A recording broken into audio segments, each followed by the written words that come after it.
Siapa yang menyangka jika coklat ternyata bisa juga dibuat keripik atau coklat goreng?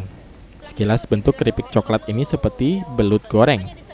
Makanya di Padang orang menyebutnya dengan coklat goreng tulang balui.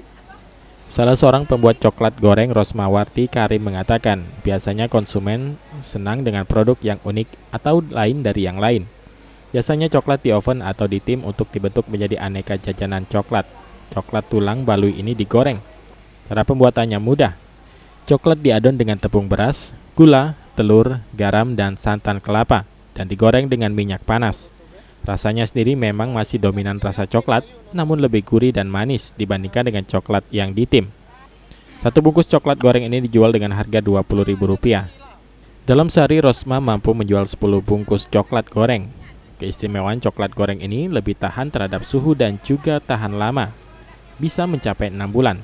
Sementara coklat tim, jika kena suhu terlalu panas bisa meleleh.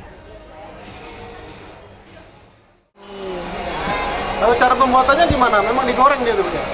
Cara pembuatannya kan coklat, tepung coklat dicampur sama tepung yang lain.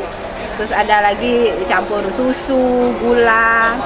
Ya hasilnya ya seperti inilah. Terus digoreng terakhir? Ya terakhir digoreng. Itu harganya satu kemasan berapa? Harga satu kemasan ini Rp20.000. Wibisono, PAL TV.